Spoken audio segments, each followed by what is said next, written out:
Next जो आता है, सर्वप्रथम आपका हमारे चैनल में स्वागत। उन्नीस कृषि संस्थान गोलाकिरी। आज का जो हमारा कृषि भौतिकी एवं जलवायु विज्ञान के अंतर्गत कक्षा 11 कृषि वर्ग के अंतर्गत कृषि भौतिकी एवं जलवायु जो हमारा टॉपिक रहेगा वो रहेगा साधारण बैरोमीटर। साधारण बैरोमीटर, साधारण बैरोमीटर अथवा सरल वायुदाब मापी। इसका दूसरा नाम क्या है, ऐसे भी पूछ लेते हैं, सरल वायुदाब मापी। जैसा कि पिछले वीडियो में मैंने आपको बताया कि वायुदाब क्या होता है, तो वायुदाब के बारे में आप समझ गए। अब आगे आप ये सीखेंगे कि वायुदाब को जो वायुदाब पड़ रहा है हमारे ऊपर या पृथ्वी के ऊपर मापेंगे कैसे। सबसे पहली बात तो ये है, जैसे कोई चीज है तो उसको हम मापेंगे कैसे, मापना भी तो है उस चीज को। तो ये इटली के एक वैज्ञानिक, सुप्रसिद्ध वैज्ञानिक जिनका नाम था टॉरिसेली। क्या नाम था? टॉरिसेली नाम था इनका, ठीक है। टॉरिसेली कहीं पे ऐसे भी लिखा है, टॉरिसेली, कहीं ऐसे लिखा मिलेगा, कहीं ऐसे लिखा मिलेगा, टॉरिसेली, ठीक है। टॉरिसेली ने सबसे पहले इसके बारे में बताया और साधारण वायुदाब मापी की इन्होंने रचना की, उसका निर्माण किया टॉरिसेली ने। तो इटली के वैज्ञानिक थे ये। कहाँ के थे? इटली के वैज्ञानिक टॉरिसेली ने सबसे पहले बताया कि वायुमंडलीय दाब, सबसे पहले क्या बताया कि वायुमंडलीय दाब पारे के स्तंभ की ऊंचाई के पदों में मापा जा सकता है। वायुमंडलीय दाब को पारे के स्तंभ की ऊंचाई के पदों में मापा जा सकता है। वायुमंडलीय दाब को कैसे नापा जा सकता है? पारे की स्तंभ के ऊंचाई के पदों में इसको क्या किया जा सकता है? मापा जा सकता है, ठीक है। सॉरी। वायुदाब मापने के लिए इन्होंने एक यंत्र प्रयोग लाया जाता है।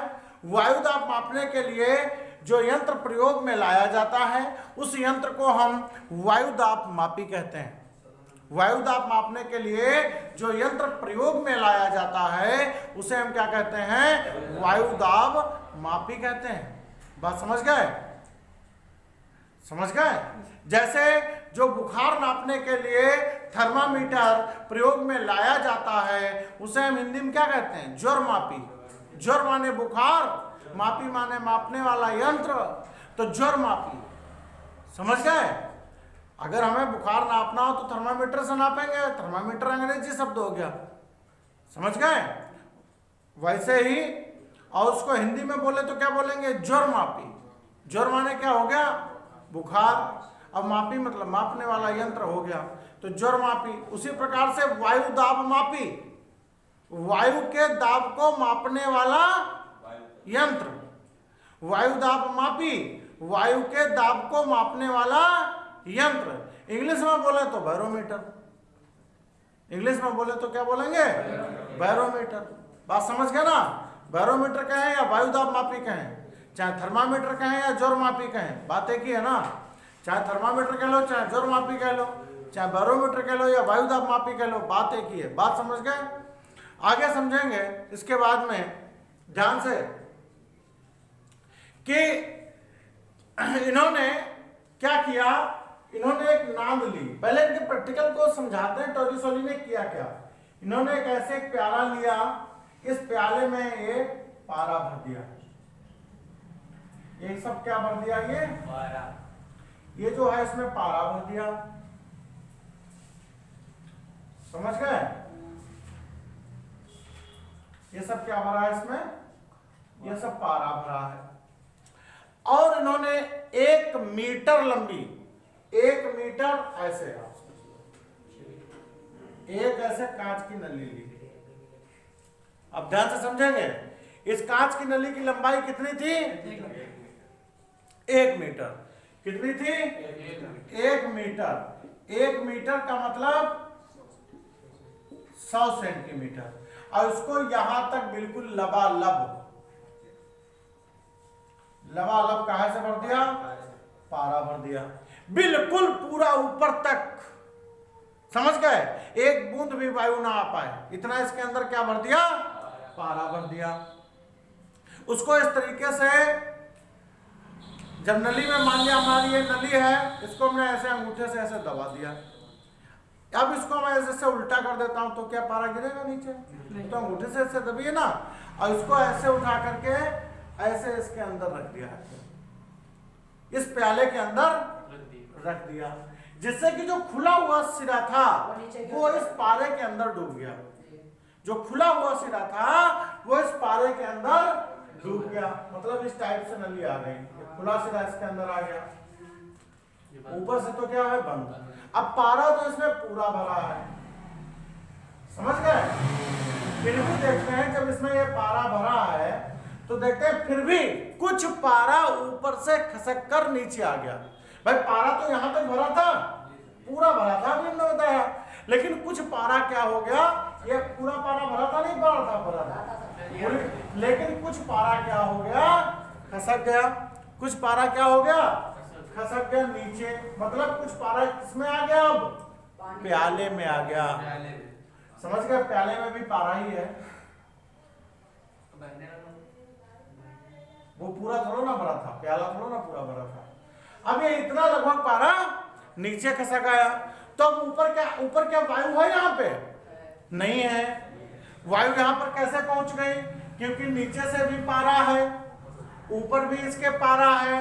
पहले ये पूरा पारा भरा था और ये पारा इसमें से कुछ खसक गया, तो क्या वायु पहुंचेगी? वायु पहुंचने की जगह नहीं है, तो ये क्या उत्पन्न हो गया? निर्वात। इसे टोरी शैली का निर्वात कहते हैं। इसे हम क्या कहते हैं? टोरी शैली का निर्वात कहते हैं। समझ गए?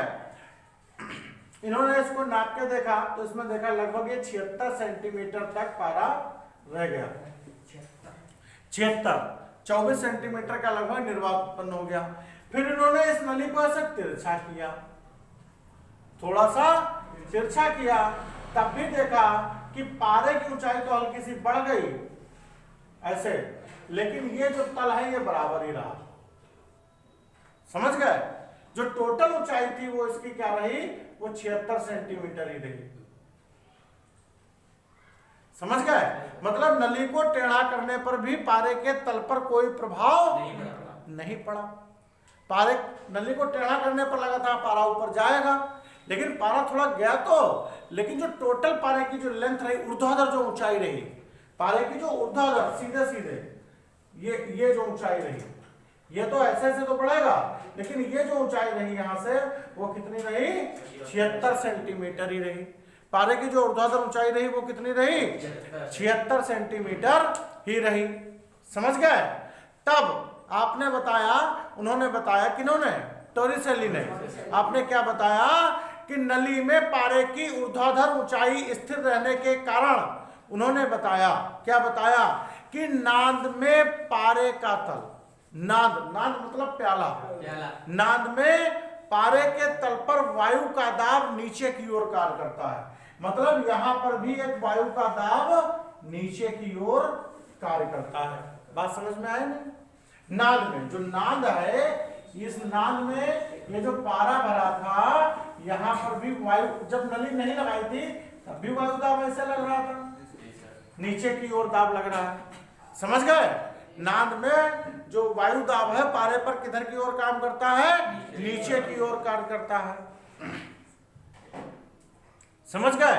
अब जब नीचे की ओर काम करता है, अब इधर समझिए, जब यहाँ पे ध्यान से समझेंगे कायदे से, जब यहाँ पे दाब लगेगा और जब नली डुबाओगे तो नली कुछ स्थान घेरेगी कि नहीं घेरेगी? तो नली ये पारे को इधर ऊपर चढ़ाएगा, ये पारे को क्या करेगा? ऐसे ऊपर की ओर इसको चढ़ाएगा, जो नली में पारे को ऊपर चढ़ाने का काम करेगा। जो वायुमंडलीय दाब इस खुले द्रव पर लग रहा है, खुले पारे पर लग रहा है, वो क्या करेगा? नली में पारे को क्या करेगा?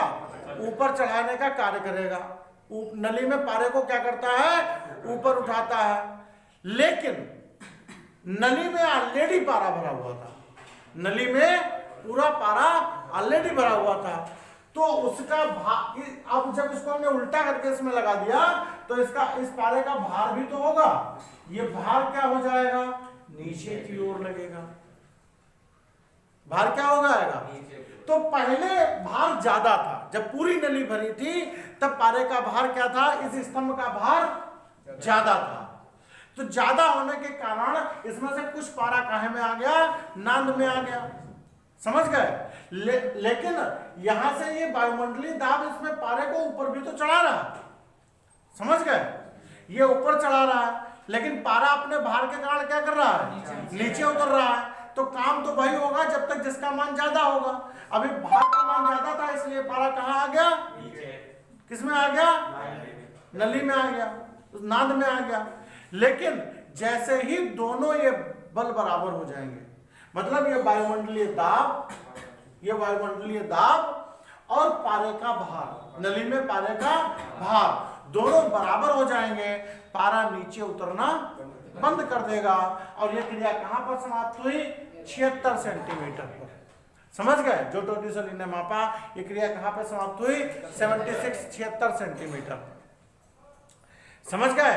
जिस समय दोनों बल ये बराबर हो जाते हैं उस समय जो नली का जो तल है, नली में पारे का जो तल है वो क्या हो जाता है, स्थिर हो जाता है। अतः वायु के दाब को पारे के स्तंभ की ऊंचाई के रूप में व्यक्त किया जा सकता है। और यहाँ से उन्होंने अपनी कैलकुलेशन के आधार पर बताया कि जो वायुमंडलीय दाब होता है, वायुमंडलीय होता है, उन्होंने क्या होता है 1.01 गुणे 10⁵ न्यूटन प्रति स्क्वायर होता है, समझ गए, न्यूटन प्रति मीटर स्क्वायर होता है। बात क्लियर हो गई। साधारण बैरोमीटर में दोष भी थे। अब आप ये बैरोमीटर देख रहे हैं, इसमें कई दोष थे, इसमें धूल भी पड़ती थी, धूल भी पड़ जाती थी, इसमें कई दोष थे। देखिए साधारण बैरोमीटर को इसको हम दीवार पर नहीं टांग सकते हैं, क्या इस संयंत्र को दीवार पर टांग सकते हैं, नहीं टांग सकते। एक स्थान से दूसरे स्थान पर नहीं ले जा सकते। नली की लंबाई बहुत ज्यादा थी, समझ गए, नली की लंबाई क्या ज्यादा थी, नली में खुले रहने के कारण नली को टूटने का भी भय था, समझ गए। और जैसे जैसे वायुमंडल दाब बदलता जाता था वैसे पारे की ऊंचाई भी बदलती जाती थी। तो इस प्रकार से इसमें कई दोष थे, जिस कारण ये जो है साधारण बैरोमीटर जो है सक्सेस नहीं हुआ, बहुत ज्यादा सक्सेस नहीं हुआ। लेकिन जब कुछ नहीं था तब कुछ सक्सेस था। जैसे कि अब हवा भरने वाली मशीन आ गई, पंप की जगह क्या आ गई, हवा भरने वाली मशीन आ गई, प्रेशर वाली। लेकिन जब हमारे पास प्रेशर वाली मशीन नहीं थी तो हम सोचते थे कि पंप ही मिल जाए। बात समझ गए।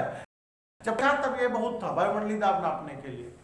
लेकिन फिर दूसरे एक वैज्ञानिक हुए फोर्टिन, समझ गए, दूसरे एक वैज्ञानिक क्या हुए, फोर्टिन ने इस जो साधारण वायु दाब मापी थे इसके दोषों को दूर करके एक नया बैरोमीटर बनाया जिसका नाम है फोर्टिन बैरोमीटर। जिसका नाम क्या है, फोर्टिन बैरोमीटर। इसको आप अगले वीडियो में पढ़ेंगे, ठीक है। फोर्टिन का बैरोमीटर आप नेक्स्ट वीडियो में पढ़ेंगे। धन्यवाद।